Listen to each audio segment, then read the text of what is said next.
Fundación para los Derechos Humanos en Cuba presentó un informe sobre el papel del régimen castrista en Cuba, el que ha tenido sobre la crisis política y humanitaria en Venezuela, con el nombre Cubazuela, crónica de una invasión cubana, y describe a Venezuela como un estado fallido, controlado por un grupo criminal vinculado al narcotráfico y el terrorismo transnacional, que cedió su independencia nacional a Cuba, y el régimen estableció ya un modelo de dominación colonial moderna. Ha cedido territorio a grupos criminales y extranjeros, agrega el informe, y cita a las FARC, el ELN y Hezbollah, donde se han instalado laboratorios para la producción de drogas, y por ello, dice, la situación en Venezuela es sin precedentes. No se trata de un Estado independiente y soberano que controla su territorio nacional, protege el bienestar y la seguridad de sus ciudadanos y vive en paz con sus vecinos. Agrega, las instituciones del Estado han sido transformadas en perpetradores de una empresa criminal.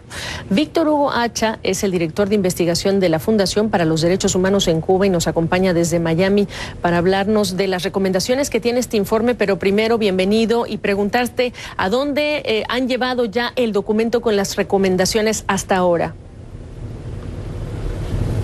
Bueno, primero que nada, muchísimas gracias por la oportunidad. Este documento es un estudio académico llevado a cabo por la Fundación para los Derechos Humanos en Cuba, de la cual me cabe el honor de ser el director de investigación y extensión académica. Este documento, que se apoya en testimonios, en evidencia contrastable y absolutamente confirmada, ha sido presentada en el Congreso de los Estados Unidos y ha tenido, debo decir, una excelente recepción en ambos extremos del espectro político representado en el Congreso, porque uno de nuestros propósitos es mostrar hechos, sin ningún tipo de condicionamiento, sin ningún tipo de sesgo. Y eso es, gracias a Dios, lo que hemos sido capaces de realizar. Lo que ustedes aportan en el momento actual, cuando ya estamos hablando de una estrategia de la Casa Blanca para buscar una transición pacífica en Venezuela, nos interesa para entender cuánto de la estrategia actual incluye recomendaciones o incluye medidas que ya ustedes han recomendado y cuánto realmente no se ha abordado esta parte de la que ustedes hablan. Bueno, lo primero que hay que señalar es que cuando se está discutiendo, debatiendo una potencial intervención externa, generalmente se cae en el reduccionismo de limitarla a lo que potencialmente pudiera hacer o dejar de hacer los Estados Unidos. Hemos podido establecer en los hechos de que en Venezuela ya hay una presencia extranjera considerable y el componente más importante, más relevante y más influyente es el contingente cubano. De acuerdo a los datos presentados por oficiales del propio gobierno cubano, estamos en un estimado de entre 20 y 23 mil efectivos. Muchos de ellos están infiltrados dentro de las llamadas brigadas médicas. Esto de por sí ya constituye una flagrante violación de derechos humanos, una revictimización de personas que ya han sido sometidas a trata y tráfico, que son forzadas, como lo reflejara el New York Times, a realizar labores de proselitismo e inclusive potencialmente a actuar como escalón de apoyo para futuras operaciones de orden paramilitar, a que además se los use de cobertura para acciones de inteligencia, contrainteligencia y represión. A este contingente habría que añadirle lo que testimonios presentados en la Organización de Estados Americanos han demostrado: la presencia efectiva de militares de fuerzas especiales cubanas que han penetrado cada una de las instituciones relevantes del Estado venezolano y que en muchos casos son responsables y perpetradores de violaciones de derechos humanos. ¿Qué me dice del lado no lícito, de las operaciones no lícitas, cuando Washington está buscando ahogar, impedir más llegada de dinero, de dólares a las arcas del gobierno del cuestionado Nicolás Maduro? Esa es una excelente pregunta. La comunidad internacional, los propios Estados Unidos, se han sorprendido al ver la resiliencia, la resistencia del régimen de Nicolás Maduro a las sanciones formales. Y la respuesta a eso está abordada también en el estudio.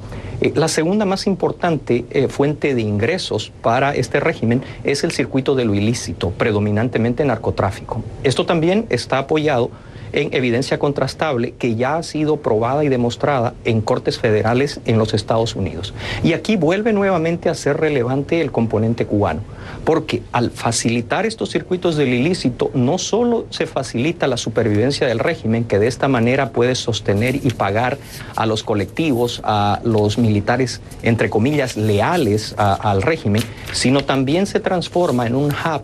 para organizaciones extrarregionales, para actores extrarregionales que con estos recursos son capaces de adquirir capacidades que antes no tenían. Y esto es peligroso para la seguridad estratégica de la región y para la seguridad de los Estados Unidos. ¿Y es un área que no ha cubierto aún la estrategia estadounidense? No es un área que haya sido contemplada, porque el reconocimiento de este hecho, y esto está contenido en las recomendaciones, es que con lo que estamos lidiando en Venezuela es un animal totalmente nuevo. Como usted muy bien lo decía, esto no es un Estado actuando dentro del margen de las convenciones del derecho internacional público. Ya no es ni siquiera una organización política a la cual se le pudiera atribuir algún rango de legitimidad. Es básicamente el caso de un Estado en el concepto clásico westfaliano tomado por una organización criminal. Si la comunidad internacional reconoce ese hecho, si los Estados Unidos reconocen ese hecho y aplican, por ejemplo, en los principios del derecho internacional la Convención de Palermo, sería mucho más difícil para el régimen continuar sobreviviendo, reprimiendo y agravando la crisis humanitaria y el desastre que se ha creado en Venezuela. ¿Qué implica que esta Convención de Palermo, para tener claro qué es lo que falta hacer? Si usted reconoce la condición de la organización que controla los destinos y las decisiones de la República de Venezuela como una organización del crimen transnacional organizado, usted puede, en el caso del derecho internacional público, coartar realmente su capacidad de actuación financiera y en el ámbito de la ley federal de los Estados Unidos, procesarla, perseguirla con esos instrumentos. El efecto inmediato, y es parte también de las recomendaciones, sería que corporaciones, estados o individuos que colaboren en el circuito financiero, la triangulación de recursos y el lavado de dineros para esta organización criminal serían tratados como cómplices de la misma, con consecuencias que, creo yo, empresas rusas, chinas o de otras procedencias no estarían dispuestas a enfrentar si es que continúan, vuelvo a repetir, facilitando las transacciones financieras de la organización de Nicolás Maduro. Hugo, ¿será por eso entonces que en algunos puntos o en algunos debates periodísticos y de analistas hay una percepción como que empieza a sentirse una especie de derrota en la estrategia internacional para provocar la transición de gobierno en Venezuela? Precisamente esto que está usted diciendo, la falta de actuación en este otro lado, que es cubrir el lado ilícito, ahogar de recursos por este otro lado, que es el lado de las actividades ilícitas. Efectivamente, uno de los problemas es que generalmente las organizaciones del mundo de lo ilícito son mucho más rápidas, mucho más adaptables y en este sentido mucho más innovadoras en su proceder. Para los estados formales, para los representantes de los estados formales, es difícil esta comprensión. Le doy un ejemplo en proyección. 2 años atrás nadie quería tener ningún tipo de contacto con Bashar al-Assad.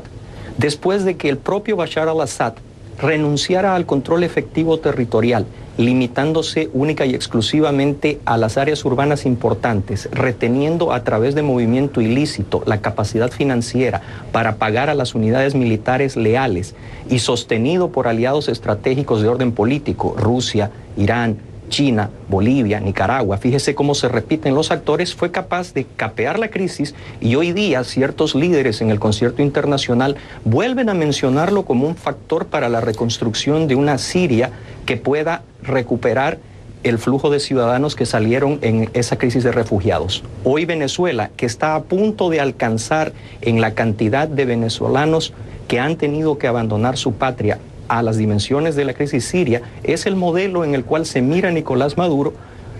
entendiendo que si retiene esa capacidad financiera generada por los circuitos de lo ilícito, puede con ese respaldo político y a menos que la comunidad internacional comprenda lo que debe hacer, sobrevivir el momento. Bueno, por eso la relevancia de entender hasta dónde ha llegado este documento, en manos de quién está, en vista de que parece el principio de una solución que se pueda llamar así solución, pasaría por resolver trabajar en este otro lado. Gracias, Hugo. A usted las gracias, un privilegio.